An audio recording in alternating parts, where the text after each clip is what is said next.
Assalamualaikum warahmatullahi wabarakatuh. Hai adik-adik semua, apa kabar? Semoga sehat-sehat selalu ya adik-adik.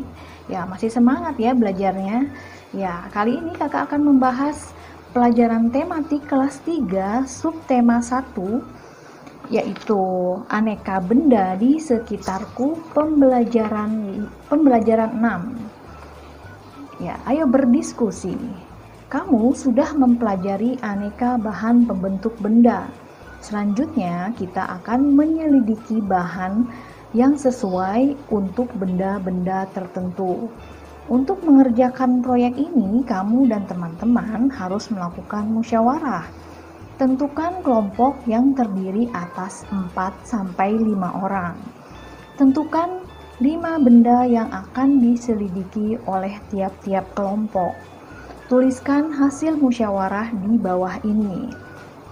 Ya, di sini kakak beri contoh ya, adik-adik benda yang akan diselidiki, yaitu di sini ada meja terbuat dari kayu, kemudian papan tulis terbuat dari kayu atau triplek, kemudian gelas terbuat dari kaca, dan buku pelajaran terbuat dari kertas. Kemudian sendok garpu terbuat dari logam. Ya, adik-adik bisa menyelidiki sendiri ya macam-macam benda yang lainnya. Ya, kamu sudah melakukan kegiatan musyawarah. Tuliskan pengalamanmu di kotak yang disediakan. Tuliskan keuntungan melakukan musyawarah dalam mengambil keputusan. Ya, keuntungan melakukan musyawarah dalam mengambil keputusan bersama, yaitu salah satunya bisa mempererat persaudaraan, mencegah terjadinya selisih pendapat, ya, dan masih banyak lagi ya adik-adik keuntungan-keuntungan bila kita melakukan musyawarah. Ya, adik-adik bisa mencarinya yang lainnya ya. Ya, kemudian bagaimana cara menghormati pendapat temanmu? Ya, caranya yaitu dengan mendengarkan teman ketika menyampaikan pendapatnya. Kemudian tidak mengejek pendapat teman, ya, dan lain sebagainya. Kemudian apa yang terjadi jika kita menghormati pendapat temanmu? Ya, yang terjadi adalah tidak akan ada perselisihan. Ceritakan pengalaman menghargai pendapat orang lain saat bermusyawarah. Ya, bila adik-adik pernah melakukan musyawarah, ya pasti adik-adik akan tahu ya bagaimana pengalamannya menghargai pendapat orang lain saat musyawarah. Nanti adik-adik bisa ceritakan ya. Ya, selanjutnya ke halaman 52. Ayo membaca. Setiap kelompok telah memilih benda. Lakukan penyelidikan bahan yang terbaik untuk membentuk benda tersebut. Kamu harus memilih bahan yang tepat untuk membuat benda, karena pemilihan bahan dapat menjadikan benda berfungsi maksimal. Apa bahan yang baik untuk membuat daun jendela? Apakah dari kayu, aluminium, atau kaca? Ya, untuk mencegahnya, selidikilah bersama. Langkah kerjanya adalah sebagai berikut.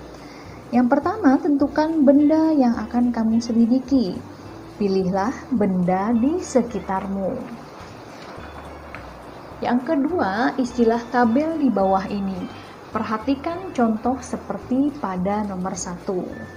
Ya, di sini ada tabel, yaitu terdiri dari nama benda, terbuat dari bahan apa, kelebihan dari bahan tersebut, dan kekurangan dari bahan tersebut. Ya, di sini contohnya yang pertama adalah daun jendela. Daun jendela terbuat dari bahan kayu. Kelebihan dari daun jendela yaitu kuat. Beberapa jenis kayu dapat bertahan hingga ratusan tahun. Dan kekurangannya dapat terkena rayap atau mudah terbakar. Ya, kemudian bisa juga terbuat dari aluminium. Kelebihan dari aluminium yaitu ringan, tidak dapat dimakan rayap, dan kekurangannya dari aluminium yaitu tidak tahan benturan keras. Yang kedua, contohnya yaitu buku. Buku terbuat dari bahan kertas. Kelebihan dari buku yaitu mudah menyerap tinta, dan kekurangannya yaitu mudah sobek dan basah. Yang ketiga, contohnya yaitu sendok garpu, terbuat dari bahan logam. Kelebihannya yaitu ringan dan tahan lama, sedangkan kekurangannya mudah bengkok. Ya, contoh yang keempat yaitu gelas. Gelas terbuat dari bahan kaca. Kelebihannya yaitu kedap air, dan kekurangannya mudah pecah. Ya, selanjutnya adik-adik bisa cari sendiri ya, nama-nama benda dan terbuat dari bahan apa saja ya yang ada di lingkungan rumah adik-adik. Ya, selanjutnya pilihlah satu benda yang telah kamu selidiki. Tuliskan secara lengkap hasil penyelidikanmu.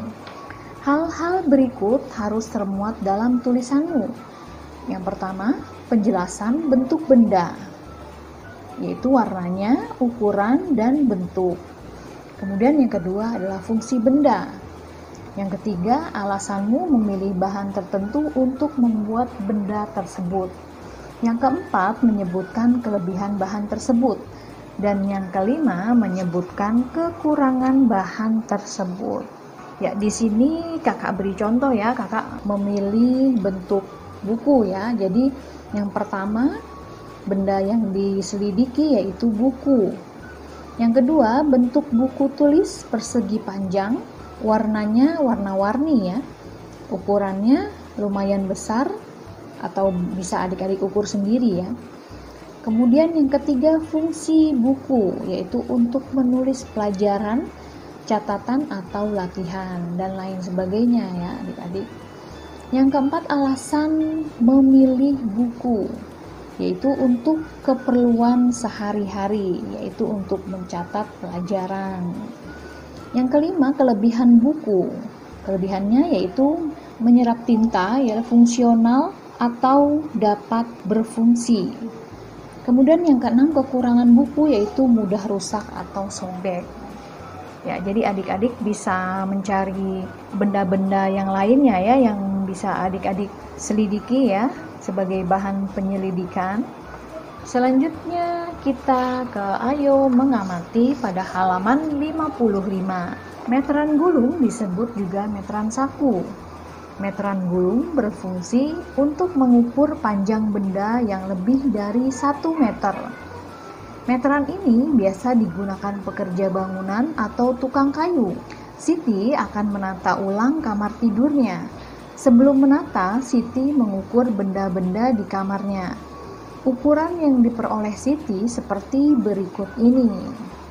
Jadi adik-adik masih ingat ya pembelajaran sebelumnya, 1 meter itu sama dengan 100 cm. Yang pertama, bantulah Siti menemukan ukurannya. A. 254 cm sama dengan 2 meter ditambah 54 cm. Jadi kita rubah dulu ya adik-adik dari cm ke meter. Kalau dari meter ke cm yaitu 1 meter sama dengan 100 cm. Jadi kalau 100 cm sama dengan 1 meter. Ya tinggal dibolak-balik saja ya adik-adik. Jadi yang pertama 254 cm sama dengan 2 meter ditambah 54 cm. Kemudian yang B 390 cm sama dengan 3 meter ditambah 90 cm. C 365 cm sama dengan 3 meter ditambah 65 cm. Yang D 909 cm sama dengan 9 meter ditambah 9 cm. Kemudian yang E 400 cm sama dengan 4 meter. Ya itu saja ya adik-adik. Ya, selanjutnya tukang membutuhkan bahan kayu untuk membuat meja. Bahan kayu yang diperlukan 200 cm. Pilihlah bahan kayu yang sesuai kebutuhan. Ya, jadi kita rubah dulu ya adik-adik dari sentimeter ke meter. Jadi kalau 1 meter sama dengan 100 cm, berarti kalau 200 cm adalah 2 meter. Ya, jadi pilihan bahan kayu yang sesuai yaitu 2 meter 50 cm. Ya, selanjutnya kain yang dibutuhkan untuk membuat baju 2 meter. Pilihlah kain yang sesuai kebutuhan. Ya, bila adik-adik ingin membuat baju ukuran kainnya 2 meter, kita ubah ke sentimeter jadi 200 cm. Ya, sampai di sini adik-adik pembelajaran pada hari ini, ya pembahasannya. Semoga bermanfaat, semoga adik-adik bisa memahaminya dengan baik. Mohon maaf bila ada kesalahan kakak dalam menyampaikan pembahasan pembelajaran pada hari ini ya. Semoga bermanfaat. Terima kasih sudah menonton sampai selesai. Sampai jumpa di pembelajaran berikutnya. Kakak akhiri. Wassalamualaikum warahmatullahi wabarakatuh.